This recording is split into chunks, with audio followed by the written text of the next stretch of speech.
kabajamtoota fi dhaggeeffattoota hordoftoota maatii waan raadiyoo Daandii. Assalamu alaykum wa rahmatullahi wa barakatuh. Oduuwwan keenya guyyaadhaa akka lakkoofsa biyya keenyatti bitootessa 12 bara 2010 guyyaa roobii guyyaadhaa qabannee dhiyaannee jira. Oduuwwan guyyaadhaa kan isiniif dubbisu waan obboleessa keessan Hamzaa Booranaatiin. Dulli fuel blog kan geejjiba boba'aa guruuf torbaan darbe irraa eegalee adeemaa jiru ammas fuulduratti cimee akka itti fufu beekame. Dulli kun ammas torbaan dabalata tokkoof cimee akka itti fufu waamichi qeerroorraa dhiyaate jira. Qeerroon waamicha isaanii keessatti akka ibsanitti murteen kun kan murtaa'uu danda'e muuxannoo Oromiyaaf naannoo Amaaraarraa torbaan darbe argame irratti hundaa'uudhaan sochiin duula geejjiba boba'aa guruun kun naannoo biyyattii dhibii keessatti akka babal'atu godhuun barbaachisaa waan ta'eef kan jedhaniif dulli kun ammas torbaan tokkoof cimee akka itti fufu waamichi dhiyaate jira. Maddeen keenya kutaalee Oromiyaa adda addaa keessaa nu gabaasaa jiran dulli gura boba'aa kun biyyattii keessatti dhiibbaa cimaa fidaa kan jiruu fi kutaalee Oromiyaa bakkoota adda addaa keessatti buufata boba'aa hedduun cufamaa akka jiran maddeen gabaasanii jiru. Wal fakkaatuudhaan hamma ammatti konkolaataan boottiiwwan kallattii Suudaaniif Jibuutii irraa gara biyyatti seenuudhaaf sodaatanii dhaabbataa akka jiran beekamee jira. Duulli uggura boba'aa kun dinagdee mootummaa Abbaa Irree Wayyaanee irratti dhiibbaa akkaan guddaa fidaa akka jiru hayyoonni dubbataa jiru. Sirni mootummaa Wayyaanee murna bicuutii grootan hoogganamu qabsoo biyya keessaa uummanni biyyattii keessumayyuu uummanni Oromoo taasisuun haala laaffachuudhaan sadarkaa deebi'ee ka'uu hin dandeenye gahee akka jiruu fi dabalataan aantummaa mootummoota biyyoota ollaa dhabuun dacheen itti dhihaa akka jirtu beekamee jira.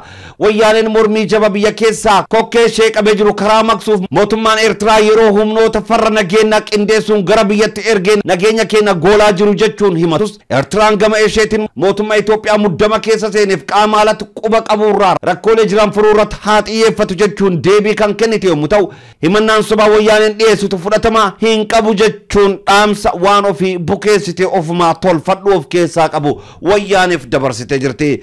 Gama biraatiin mootummaa Wayyaanee waliin michooma cimaa kan qabdu biyyi Suudaan kibbaa Itoophiyaa wal dhibdee keessoo keenya miti rakkoo mataa isheeyyuu furuu hin dandeessu waan ta'eef mariin araaraa mootummaan Suudaan kibbaa fi finciltoota gidduutti taasifamuuf deemu biyya biratti gaggeeffamu qaba jechuun ejjannoo ishee akka ibsite beekamee jira.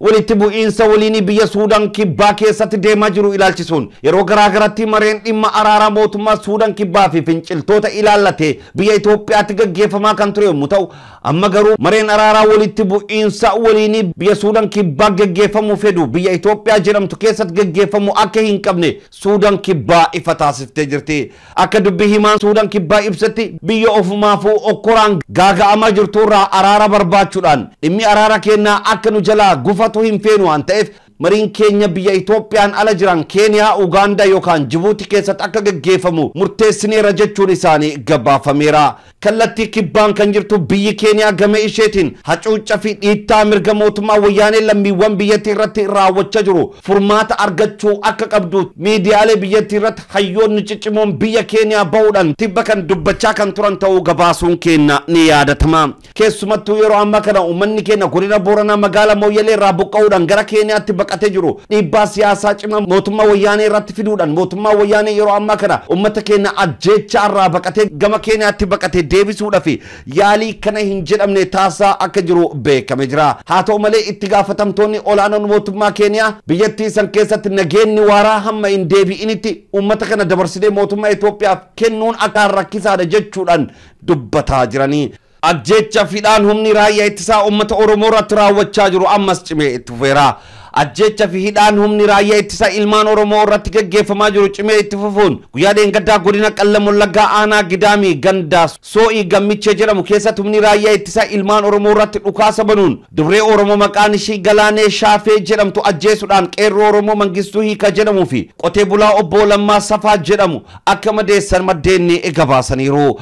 Oduma wal qabateen dhalataa magaalaa Mandii kan ta'e dargaggoo Waasihuun Balaachoo yookaan amansiisaa Waasee jedhamu umriin isaa 17 kan ta'e gara Finfinnee dhaquuf manaa ba'ee guyyaa kaleessa magaalaa Najjootti reenfi isaa staadiyoomii keessatti akka argame gabaafameera. Dargaggoon kun umrii isaa ijoollummaa kanatti qabsoo bilisummaa Oromoo keessatti hirmaachuun ga'ee guddaa ba'aa turuu isaa fi yeroo garaagaraatti humna tikaa mootummaa Wayyaaneen barbaadamaa akka ture maddeen addeessaniiru. Dargaggoon kun guyyaa kaleessa magaalaa Najjoo keessatti Oromoo ajjeefamee kan argame yommuu ta'u eenyu akka ajjeese fi sababa maaliif akka ajjeefame beekamoo baatu baatus humni tikaa wayyaanin ajjeefamuu hin oolu shakkiin jedhu bal'innaan odeeffamaa akka jiru himameera.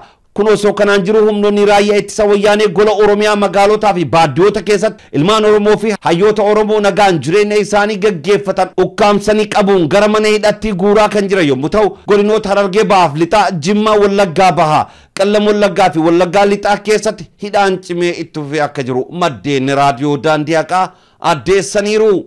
Dhaabbanni mirga namoomaa falmu Amnesty International mootummaa Itoophiyaa akeekkachiise.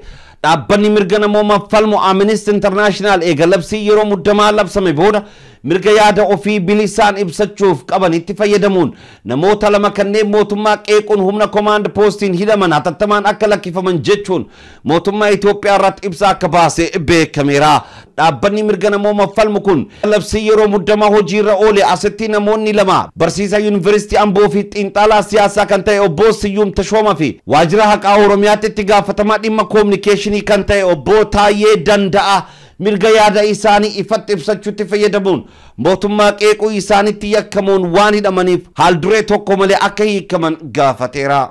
Itoophiyaa keessatti labsii yeroo muddamaa si'a lammaffaaf labsame hordofuun namoonni hedduun hidhamaa jiraachuu isaanii maddeewwan garaagaraa irraa odeeffannooleen nu gahanis namoonni hagam akka hidhamanii fi eessa akka jiran sirriitti dubbachuun hin danda'amu jechuun kan dubbate dhaabbatni Amnesty International waajjira damee baha Afrikaatti itti aanaa barreessaa dhaabicha kan ta'e obbo Magaangoo Keeniyaa Naayiroobii irraa ibseera.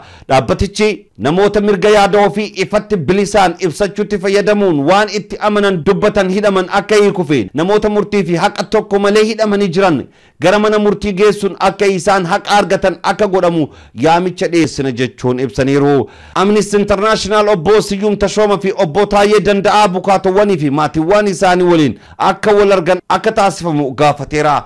Itti aanaa barreessaa dhaabbatichaa damee baha Afrikaa kan ta'e obbo Magaangoon dhaabbanni Amnesty International torbeewwan muraasa dura labsii yeroo muddamichaa fooyya'insa tokko malee akka hin raggaane jechuun miseensota bakka bu'oota uummata waliin haasaa godhee akka ture eeruudhaan akkas ta'us fooyya'insa tokko malee raggaa'uu isaa ibseera. Kallattii biraatiin dhaabbanni UNHCR damee biyya Keeniyaa lammiilee keenya godina Booranaa magaalaa Mooyyalee irraa humni agaazii wayyaanee buqqisteef huccuuwwan garaagaraa saaphana yookaan agoobarra bookee buusaa huccuu halkanii meeshaalee nyaataa bilcheessuuf oolaniif kanneen biroo kennanii akka jiran beekameera. Mootummaan abbaa irree wayyaanee abdii illee wajjin ta'uudhaan shiira xaxaniidhaan lammiilee keenya miliyoona tokko tuqa lama qeef qabeenya isaanii irraa buqqise dabalataanis uummata keenya godina Booranaa magaalaa Mooyyalee 50,000 ol ta'an qeef qabeenya isaanii irraa buqqiftee dirreetti dararuu itti fuftee jirti. Gochaan ammeenya fi gara jabeenya akkana addunyaa kana irraa qaama uummata kamirrattu kan hin raawwanne yommuu ta'u